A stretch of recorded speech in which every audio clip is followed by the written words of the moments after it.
Supreme नमस्कार मित्रों, मैं कुलकर्णी विजय कुमार मुखर्राव आपके सम्मुख BA BCom BSc के पाठ्यक्रम में रखी गई एस्टेल हिंदी के किताब में रखी गई सिंदबाद की अंतिम यात्रा इस रचना पर चर्चा करने के लिए उपस्थित हूँ। प्रस्तुत रचना रविंद्रनाथ त्यागी इनके द्वारा लिखित है। इसमें सिंदबाद की अंतिम यात्रा इस रचना में जो मूल इसकी संवेदना है मानवीय प्रवृत्ति पर है। जो प्रवृत्ति अपनी रचना, अपना साहित्य वहाँ पर जबरदस्ती दूसरों को सुनाता है, दूसरों पर थोपता है, वह पाठक सुनना नहीं चाहता, फिर भी वह रचनाकार या वह कवि वहाँ पर उस व्यक्ति को जबरदस्ती सुनाता है। तब उस व्यक्ति की जो मनोदशा होती है या उस व्यक्ति के मन पटल पर असर होता है और दूसरों के जीवन को तंग किया जाता है। और इसी विषय को लेकर ये सिंदबाद की अंतिम यात्रा यह रचना है। इस रचना में जो इलाहाबाद में दोआब नाम का जो शहर है, वहाँ पर जो कवि है, साहित्यकार है, हर घर में रचना रची जाती है। लोग पढ़ते कम है, लिखते ज़्यादा है, और तब वह अपनी रचनाएं दूसरों को जब सुनाते हैं तब उसका असर उस पाठकों के मन पटल पर हो जाता है। और इस तरह से इस रचना में जो व्यक्ति अपनी रचना जबरदस्ती दूसरों को सुनाना चाहता है उस पर व्यंग्य किया गया है। तो इसमें रविंद्रनाथ त्यागी इसमें इस तरह से आरंभ करते हैं कि सिंदबाद ने हिंदबाद से कहा कि अब तक मैंने बहुत सारी यात्राएं की है। मैंने 7 यात्राओं में मुझे वहाँ पर तकलीफ हुई, परेशानियाँ हुई, लेकिन मेरे सामने मुसीबतें भी आई, लेकिन जो दोआबे में मेरे साथ घटा, मेरे साथ हुआ, उसके बाद मैंने यह तय किया कि मैं आज के बाद को भी यात्रा नहीं करूँगा। तो क्या हुआ था? तब यह लेखक, साहित्यकार वहाँ पर सारी यात्रा करते हुए व्यापारी है और उस व्यापार के तौर पर अनेकों माल मसाले, जवाहरात, मखमल, यह सारी चीज़ें लेकर समंदर पर बेचते रहे। इधर उधर दुनिया भर में सैर कर इन्होंने की है। लेकिन जब इनकी बात दुआबे नाम के शहर में जाने की आ गई तो उन्होंने वहाँ पर जाकर एक सराय में वहाँ पर रहने लगे। एक सराय में रहने के बाद अपना जो एक नौकर है, उस नौकर को उन्होंने तरकारी लाने के लिए बाहर भेजा। लेकिन बहुत देर हो गई, वह नौकर वापस आया नहीं। इसलिए उन्होंने दूसरा जो इनके पास हरकरा था वह भी उन्होंने भेजा, वह भी उधर ही गायब, आया नहीं। तो उन्होंने तीसरा भेजा, वह भी आया नहीं। तब उन्होंने सोचा बात क्या है, मैंने नौकर को भेजा, हरकरा को भेजा, इतनी देर हो गई, तीनों भी वापस नहीं आए, तो बात क्या हो गई? तो यही सोचते सोचते उन्होंने ये तय किया, नहीं आप मुझे ही जाना होगा। और इसलिए कुछ तो गड़बड़ है, इसलिए उन्होंने हाथ में तलवार लेकर वो बाहर निकले। और जैसे चौराहे पर चले जाते हैं, जैसे ही वो हाथ में तलवार लेकर निकले हैं, देखते हैं चौराहे पर चले जाते, चौराहे में भारी भीड़ है। इतनी भीड़ है कि वहाँ पर सारे शहर के मानो लोग इकट्ठे हो गए हैं और उसमें इनके भेजे हुए नौकर, हरकरे वहाँ पर उस भीड़ का हिस्सा बन चुके हैं। इन्होंने देखा, जैसे वैसे दाढ़ी वाले को उन्होंने हाथ छूकर किसी तरह से उसके मुंह अपनी तरफ लिया और उसे बात की। तब पता चला वहाँ पर यह नौकर जो और हरकरा ये नए हैं और इन्होंने कभी वहाँ के लोगों का साहित्य नहीं सुना, और इसी कारण वहाँ पर जितने साहित्यकार थे उन साहित्यकारों ने उस हरकरा को, उस नौकर को अपनी रचना सुनाते सुनाते बेहोश कर दिया।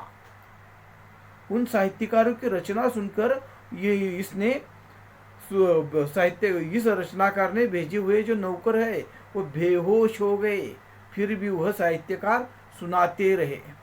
उतनी भीड़ में लोगों को पूछा इन्होंने क्या हुआ, तो उन्होंने कहा कि तुम्हारा नौकर है, इन्होंने आप तक यहाँ के साहित्यकार की रचना नहीं सुनी और ऐसे व्यक्ति पहली बार मिले हैं, और इसलिए सब वहाँ पर साहित्यकार इकट्ठा हुए हैं और वह लोग इनको अपनी रचनाएं सुना रहे हैं, और वह रचना सुनकर यह बेहोश हो गए नौकर।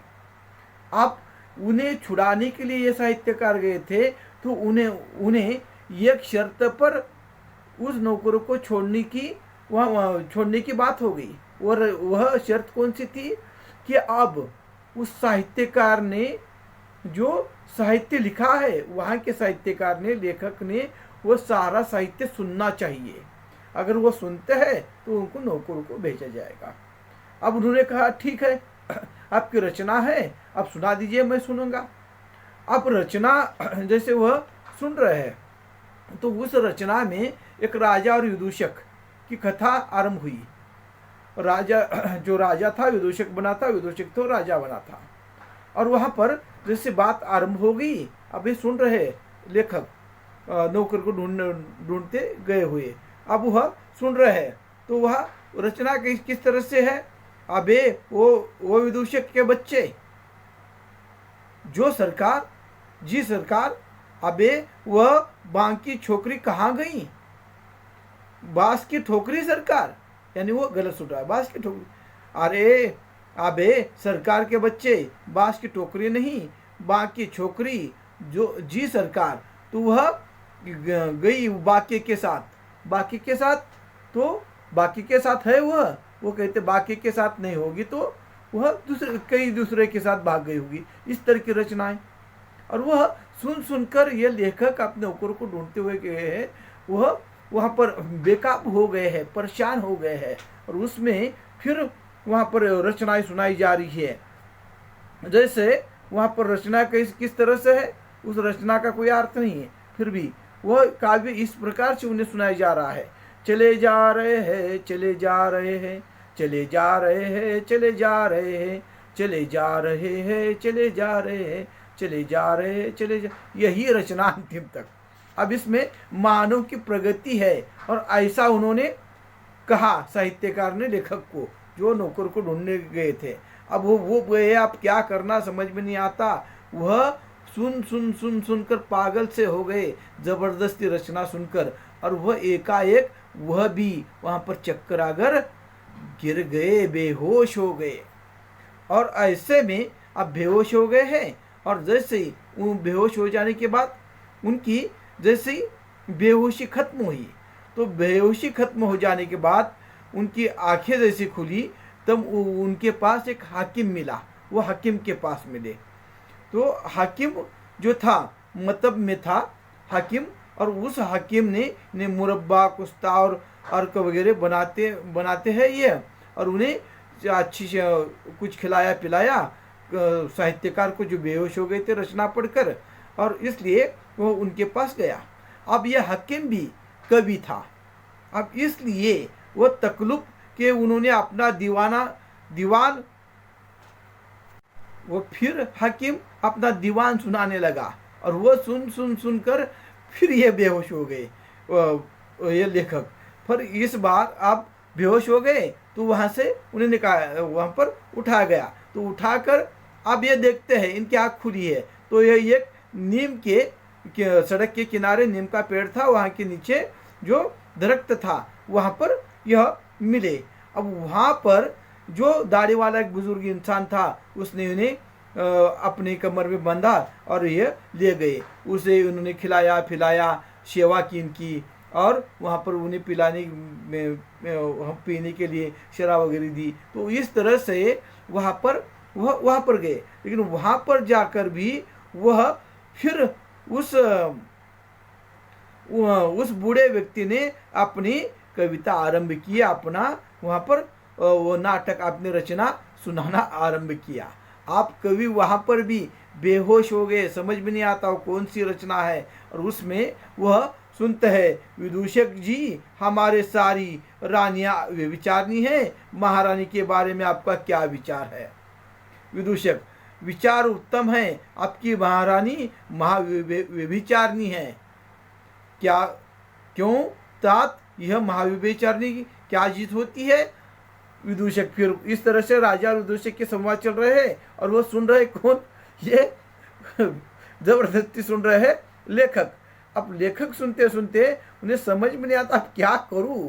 वहां पर वह किसी तरह से अपनी जान बचाकर भाग रहे हैं, इस गली से उस गली, इस गली से उस गली, उस गली से इस गली, कितने गली में वो गए पता नहीं, और वह वहां से भागते चले जा रहे हैं। फिर भी वह कवि महाशय, वह साहित्यकार इनके पीछे पीछे भाग रहे हैं और अपनी कविता सुन रहे हैं। कौन सी कविता।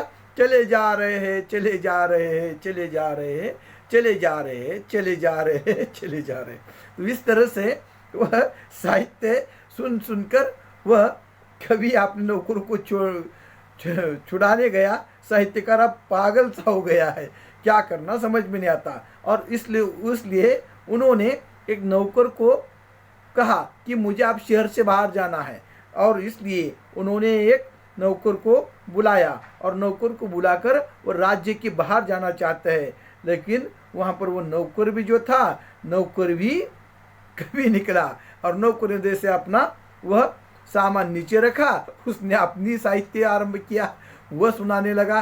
तो फिर कवि वहाँ पर समझ में नहीं आता कवि को क्या क्या किया जाए, क्या होगा। और जब वह उतरे तो और चांदनी की रोशनी, अब वह विरह गीत वहाँ इस तरह से वह सुनानी उसने आरंभ की। फिर नाटक सुनाता है, राजा आबे ओ विदूषक के बच्चे, चल मालती मंडप की तरफ को कदम बढ़ा। और इस तरह से फिर वह रचना जैसे सुनकर कवि जबरदस्ती यह सुन रहा है, जो नौकर को छुड़ाने गया था, उसने सारी दुनिया की सफर की थी, लेकिन दोआब शहर में जो साहित्यकार है हर घर में है, वह पढ़ते कम है और सुनाते ज़्यादा है। और उसमें कवि उन्हें मिल गया जो उन्हें सुनाने वह नहीं सुनना चाहता, भाग रहा है, फिर भी जहाँ पर जाता है कोई ना कोई कुछ साहित्य सुनाता है। और अंतिमता उन्होंने वहाँ पर एक कोतवाल को पकड़ा जो पुलिस था, और उसने इन्हें अपने घोड़े पर बिठाया और घोड़े पर बिठाकर सवारी करने लगा। और लेकिन वो कोतवाल भी विरह गीत लिखता था, और जैसे ही यह उतर गए, घोड़े से उतरा, तो उसने अपना विरह गीत सुनाना आरंभ किया। तो विरह गीत इस तरह से था, तो सुन लो बंधु मेरे दुखों की वाणी, तो सुन लो बंधु मेरे दुखों की वाणी, मेरे 17 बच्चों की माता कल्याणी, मेरे 17 बच्चों की माता कल्याणी। कवि के ऊपर कल भारी विपत्ति परी, कवि के ऊपर कल भारी विपत्ति परी, पाजामे में घुस गई रात सहसा बकरी, पाजामे में घुस गई सहसा बकरी। फिर याद आ गया अपना बचपन, जय दुर्गा फादर की दाढ़ी में रहता था मुर्गा, मेरी पत्नी परिवार नियोजन करती थी, प्रति वर्ष एक बच्चा केवल वह देती थी, उसने ही मुझको